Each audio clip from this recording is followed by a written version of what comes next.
성경 말씀 봅니다. 신약 성경 마가복음 4장 35절부터 끝절 41절까지 말씀입니다.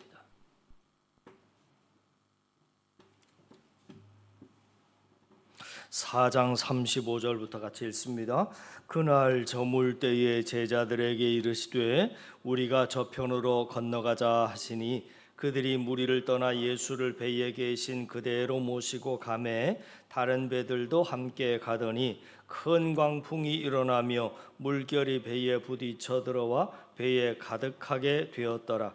예수께서는 고물에서 베개를 베고 주무시더니 제자들이 깨우며 이르되 선생님이여 우리가 죽게 된 것을 돌보지 아니하시나이까 하니 예수께서 깨어 바람을 꾸짖으시며 바다더러 이르시되 잠잠하라 고요하라 하시니 바람이 그치고 아주 잔잔하여지더라. 이에 제자들에게 이르시되 어찌하여 이렇게 무서워하느냐 너희가 어찌 믿음이 없느냐 하시니 그들이 심히 두려워하여 서로 말하되 그가 누구이기에 바람과 바다도 순종하는가 하였더라. 아멘. 오늘 우리는 본문 말씀 속에서 바다 한복판을 힘겹게 항해하는 몇 척의 배들을 보게 됩니다. 예수님과 제자 일행을 태운 이 배들은 갈릴리 바다 한복판에서 큰 광풍을 만나 힘겨운 사투를 벌이고 있었습니다. 광풍으로 인한 세찬 파도가 배 안까지 넘쳐 들어와 배는 침몰하기 일보 직전이었습니다. 이 위기는 예고 없이 찾아왔기 때문에 그들을 더욱 당황스럽게 만들었습니다. 우리가 잘 아는 대로 예수님의 12 제자들 가운데 베드로와 안드레, 야고보와 요한 최소한 3분의 1이 갈릴리 어부 출신이었습니다.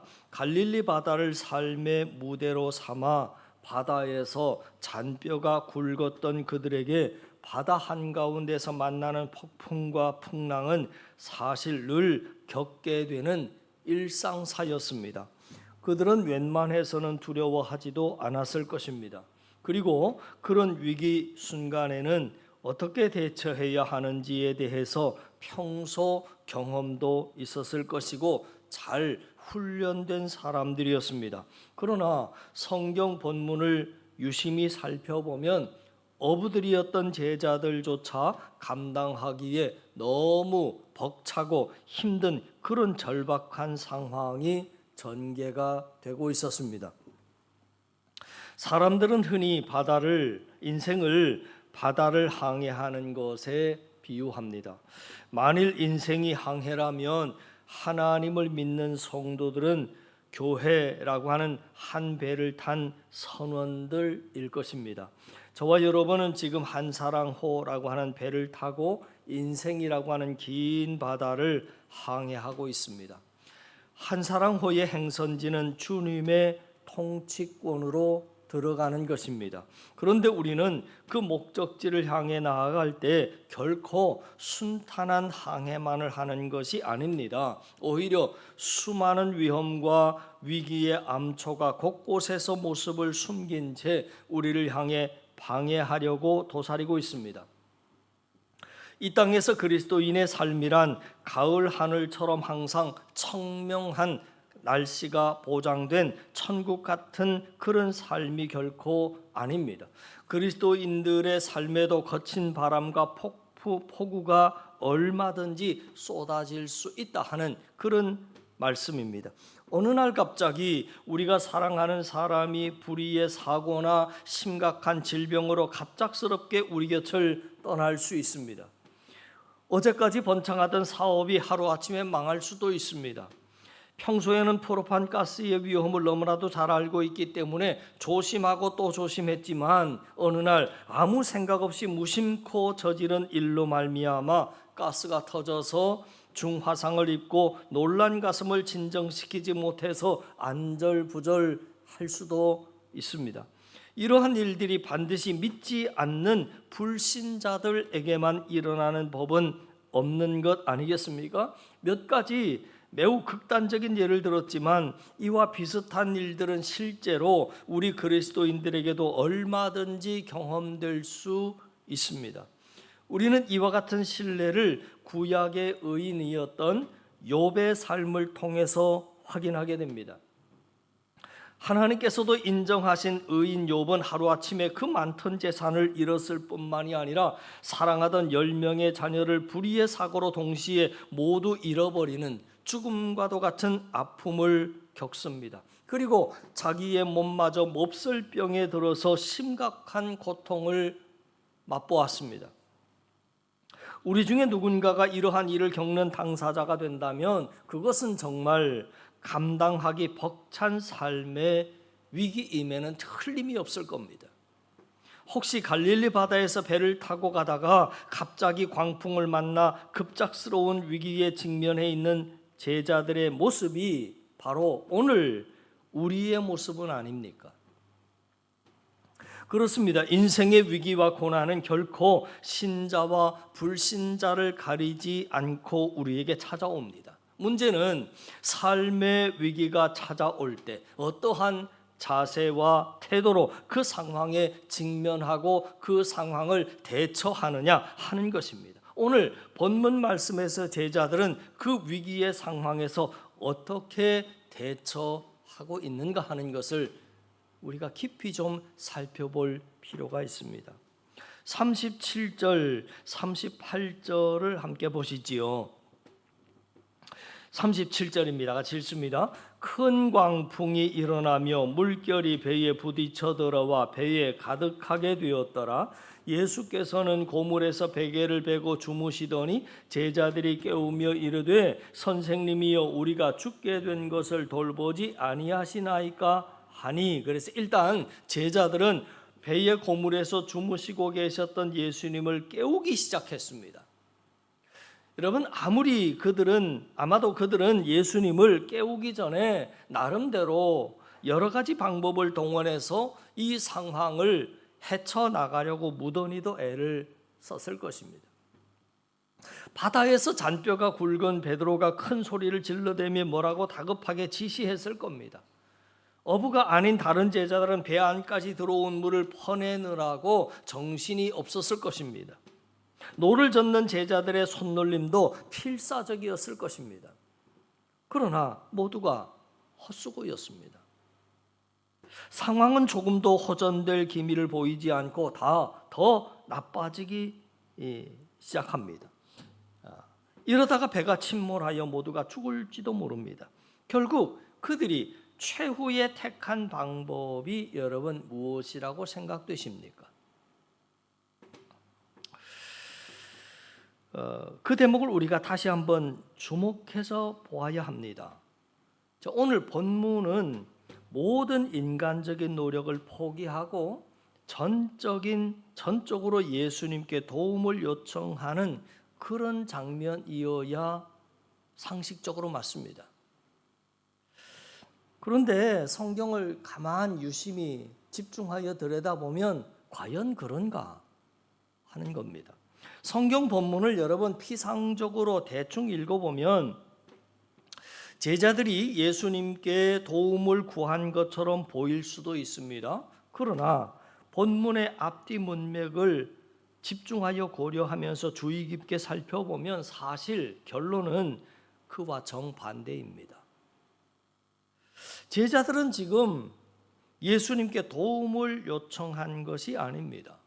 도리어 그들은 그들 마음 가운데 예수님을 심하게 원망하고 야속하게 생각하고 있다 하는 것입니다.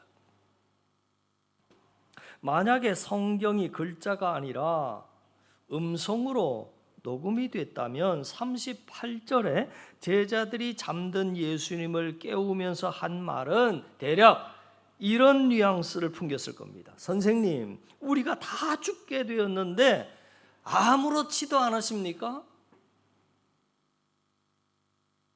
그렇습니다. 제자들은 사느냐 죽느냐의 상황에서 편히 잠을 자고 있는 예수님의 모습이 꼴사납게 보였다 하는 것입니다. 제자된 그들에게 스승의 그와 같은 모습은 너무도 무책임하고 실망스러웠을 것입니다. 어쩌면 그들은 예수님을 따라다닌 이제까지의 시간이 후회스럽다는 생각이 순간적으로 들었을 수도 있었을 것입니다. 그래서 그들은 예수님의 잠든 모습을 가만히 보고만 있을 수가 없었던 것이지요. 어쩌면 제자들은 이스라엘을 지키시는 이는 졸지도 아니하시고 주무시지도 아니하시리로다 하는 시편 121편 4절의 말씀을 가지고 예수님께 따지고 싶었을지도 모르겠습니다. 이쯤 되면 인간적으로 제자들의 심정도 어느 정도 이해할 것 같습니다. 만일 여러분이 제자들의 입장이었다면 그런 상황에서 어떻게 하시겠습니까? 이와 같은 제자들의 빗발치는 항의에 대해서 깊은 잠에서 깨어나신 예수님은 어떤 반응을 보이셨습니까? 39절을 제가 읽어보겠습니다. 예수께서 깨어 바람을 꾸짖으시며 바다더러 이르시되 잠잠하라 고요하라 하시니 바람이 그치고 아주 잔잔하여지더라. 예수님께서는 일단 그 위기에서 제자들을 구출해 주셨습니다. 말씀 한마디로 난폭해진 바람을 꾸짖으시고 성난 바다를 향해서 잠잠하라 고요하라 말씀하시니까 바람과 바다가 주님의 말씀에 순종했습니다. 갈릴리 바다는 한순간에 다시 평온을 되찾게 되었습니다. 조금 전까지만 해도 생사의 갈림길에 고군분투했던 제자들은 그런 예수님의 능력에 모두가 놀라고 말았습니다. 그 다음에 예수님은 제자들에게 뭐라고 말씀하셨느냐면, 얘들아 참 미안하다. 내가 너무 피곤해서 깊이 잠든 바람에 너희들이 죽게 되었는데도 몰랐었구나. 얼마나 놀랐니? 얼마나 무서웠니? 상식적으로 생각해 보면 예수님께서 이렇게 말씀하셔야 할 것 같지 않습니까? 그런데 예수님은 우리의 예상과는 전혀 다르게 오히려 제자들을 호되게 책망하셨다 하는 것에 오늘 말씀을 집중해 보려고 합니다. 40절 제가 읽어보겠습니다. 이에 제자들에게 이르시되 어찌하여 이렇게 무서워하느냐? 너희가 어찌 믿음이 없느냐? 그렇게 하셨습니다. 제자들을 책망하시는 예수님의 모습을 보면서 우리는 이런 궁금증을 가질 수도 있을 것입니다. 아니, 예수님, 그럼 제자들이 그런 상황에서 어떻게 안 무서워할 수 있단 말입니까? 그렇습니다. 무서워하는 감정 그 자체가 잘못된 것은 결코 아닙니다. 문제는 제자들이 믿음이 없었기 때문에 무서워하고 두려워했다 하는 말씀에 우리는 집중해야 합니다. 그러면 제자들이 예수님을 믿지 않았는가? 물론 아닙니다. 그들은 예수님을 따르는 제자들입니다. 그러니까 모든 걸 버리고 예수님을 따랐던 것입니다. 그러면 오늘 본문에서 예수님께서 책망하시면서 말씀하신 이 믿음의 의미와 믿음의 정체는 도대체 무엇입니까? 급박한 위기의 순간에 예수님께서 제자들에게 기대했던 믿음은 어떤 것이었을까요? 그 해답이 오늘 본문의 35절 말씀이 이렇게 됩니다. 그날 저물 때에 제자들에게 이르시되 우리가 저편으로 건너가자 하셨습니다. 누가요? 예수님이. 제자들은 바로 예수님이 말씀하신 이 말씀에 대한 믿음이 없었던 것입니다. 예수님은 분명히 제자들에게 우리가 저편으로 건너가자 하고 말씀하셨습니다. 사랑하는 성도 여러분, 헬라어 원문으로 이 5단어밖에 안 되는 예수님의 이 짤막한 몇 마디 말씀을 가볍게 보지 말아야 합니다. 왜 그렇습니까?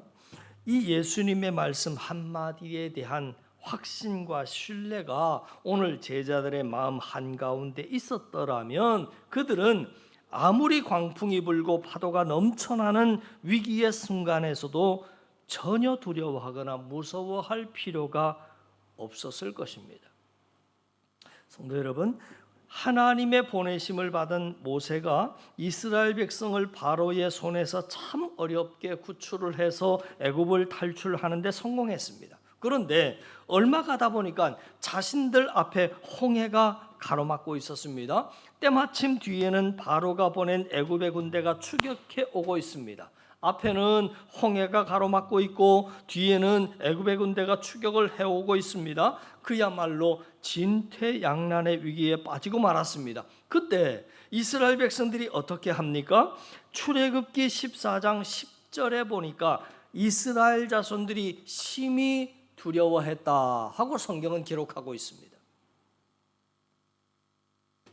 그리고 그들은 모세를 향해서 애굽에서 자기들을 데리고 나온 걸 원망하는 말들을 늘어놓기 시작합니다. 그들 가운데는 광야에서 죽느니 차라리 애굽 사람을 섬기는 편이 더 낫다라고 하는 말까지 합니다. 이스라엘 백성들의 원망은 모세를 향한 것이 아니라 모세를 보내신 하나님께 대한 것이었습니다. 자, 그런데 이런 상황에서 이스라엘 백성들이 흥분을 가라앉히고 정말 냉정하게 차분하게 생각했어야 할 것이 무엇입니까? 정말 하나님께서 우리를 홍해 앞에서 애굽 군대에게 죽임을 당하게 하시려고 그 10가지 재앙을 내리시면서까지 출애굽을 시키셨을까? 여러분께서 이스라엘 백성들이라면 이 질문에 자연스럽게 뭐라고 답을 하시겠습니까? 물론 결코 아닙니다 라고 답을 하실 것입니다. 하나님께서는 모세를 통해서 아브라함과 맺은 언약, 젖과 꿀이 흐르는 땅 가나안을 기업으로 주리라고 하는 그 약속을 이루시기 위해서 지금 이스라엘 백성을 애굽의 노예 생활에서 구원해 주신 것입니다. 그런데 앞에 홍해가 가로막고 뒤에 애굽의 군사가 칼과 창을 들고 달려온다 해서 하나님의 약속과 계획이 좌절될 것 같습니까? 출애굽기 14장 13절에서 불평과 원망을 늘어놓으며 후회하고 있는 이스라엘 백성들에게 모세가 한 말을 여러분 보시기 바랍니다. 모세가 백성에게 같이 읽습니다. 시작. 모세가 백성에게 이르되 너희는 두려워하지 말고 가만히 서서 여호와께서 오늘 너희를 위하여 행하시는 구원을 보라. 너희가 오늘 본 애굽 사람을 영원히 다시 보지 아니하리라. 그리고는 잘 아시다시피 홍해가 갈라지는 기적을 통해서 이스라엘은 위기의 순간을 넘길 수가 있었습니다. 홍해 앞에서 느꼈던 이스라엘 백성들의 두려움은 바로 하나님의 언약과 말씀에 대한 절대적인 믿음을 상실해 버렸을 때 찾아온 두려움이었습니다. 마찬가지로 오늘 본문에도 같습니다. 제자들이 광풍을 만났을 때 그들은 우리가 저편으로 건너가자라고 말씀하신 예수님의 말씀을 망각하고 무서워하며 주님을 불평하며 원망했던 것입니다. 오늘 본문에서 제자들을 책망하신 예수님께서 바로 주님의 말씀에 대한 절대적인 믿음을 기대하시고 요구하신 것입니다. 여러분, 사람과의 관계에서도 나는 진심을 다해 말했는데 상대방이 전혀 그 말을 믿어주지 않는다면 그때 기분이 어떻습니까? 무척이나 불쾌하고 서운하지 않습니까? 사람이야 워낙 믿을 만한 대상이 못 되니까 그렇다 치더라도 약속을 신실하게 이행하시는 우리 주님의 말씀을 우리가 신뢰하지 못한다면 우리 주님의 마음이 얼마나 언짢으시겠습니까? 사실 우리 인생의 위기는 우리의 외부 환경이 악화되는 것이 아닙니다. 진짜 위기는 우리의 환경이 악화될 때 우리의 마음 속에서 주님의 말씀에 대한 믿음이 없어지는 것입니다. 주님의 말씀에 대한 망각과 불신, 이것이 우리 삶의 진짜 위기이다라고 하는 것입니다. 반대로 우리가 인생의 절박한 위기라고 판단하는 순간에 신실하신 하나님의 약속의 말씀을 믿는다면 우리는 어떤 위기도 극복할 수 있습니다. 제자들이 예수님께로부터 믿음이 없다고 책망을 받게 된 근본적인 이유는 예수님이 누구이신지에 대한 충분한 이해의 부족에서 오는 불신 때문이었습니다. 왜냐하면 예수님께서 광풍과 바다를 잔잔케 하셨을 때 제자들이 보인 반응을 보면 알 수 있기 때문이지요. 그 반응에 보니까 41절입니다. 그들이 심히 두려워하여 서로 말하되 그가 누구이기에 바람과 바다도 순종하는가 하되었더라.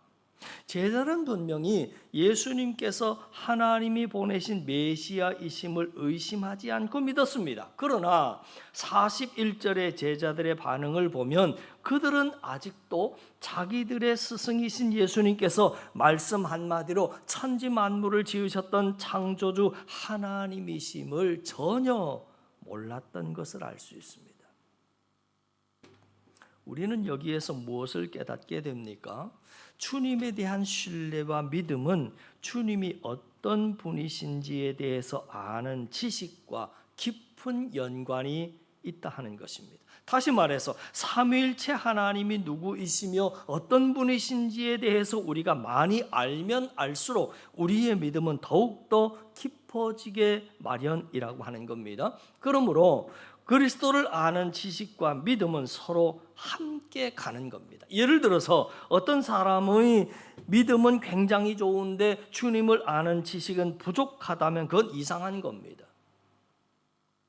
마찬가지로 주님을 아는 지식은 깊은데 주님에 대한 믿음이 없다면 그런 경우가 없지는 않겠습니다만 그것 또한 비정상적인 것입니다.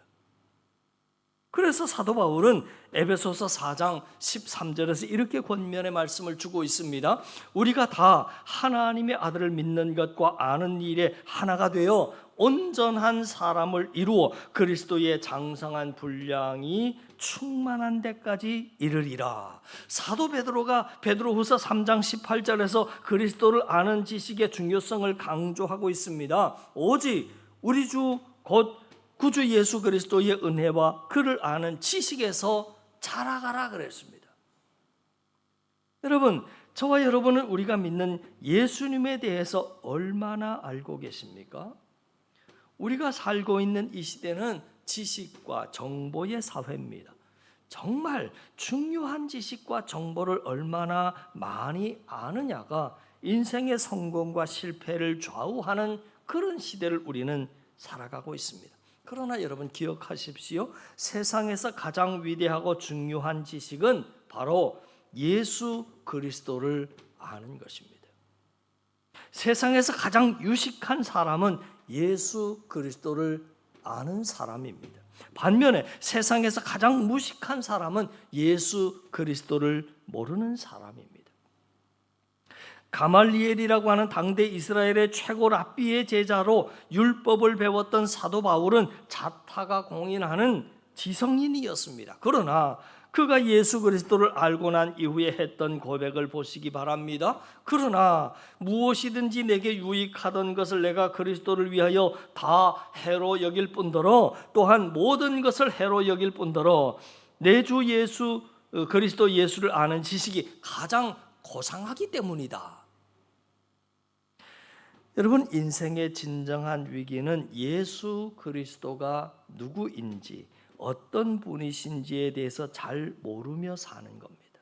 반대로 우리가 주님에 대해서 깊이 아는 지식과 믿음이 있으면 어떤 인생의 위기가 찾아오더라도 우리가 아는 주님에 대한 깊은 신뢰로 인하여 그 위기를 슬기롭게 능력 있게 극복할 수 있습니다. 그러므로 인생의 위기가 찾아올까 봐 두려워하거나 염려하지 마시기 바랍니다. 그 대신 주님에 대해서 많이 알기를 간구하시고 기도하시기 바랍니다. 그러면 어떤 위기가 찾아와도 극복할 수 있습니다. 오늘 그리스도인들에게도 예고되지 않은 삶의 위기는 얼마든지 찾아옵니다. 그것은 삶의 마지막 순간에 갈 때까지 우리를 단련하시기 위해 하나님께서 허용하시는 믿음의 시련입니다. 그때 두려워하거나 무서워하면서 주님을 원망하기보다는 주님의 신실하신 약속과 말씀을 신뢰하고 우리가 섬기고 믿는 주님이 누구이신지 어떤 분이신지를 바르게 알고 굳게 믿음으로 그와 같은 위기의 순간을 하나님의 도우심으로 슬기롭게 극복하며 살아가는 저와 여러분 우리 모두가 되기를 주님의 이름으로 간절히 축원합니다. 기도드립니다. 하나님 아버지, 인생을 살다 보면 예기치 않는 위기와 시험을 당할 때가 있는데 그럴 때마다 말씀이 떠오르게 하시고 그 말씀을 붙잡고 의지하는 자들 되게 하여 주시옵소서. 입술로만 고백하는 신앙이 아니라 삶으로, 열매로, 마음으로, 진정으로 주님 믿으며 살아가는 우리 한사랑 성도들 다 되게 하여 주옵소서.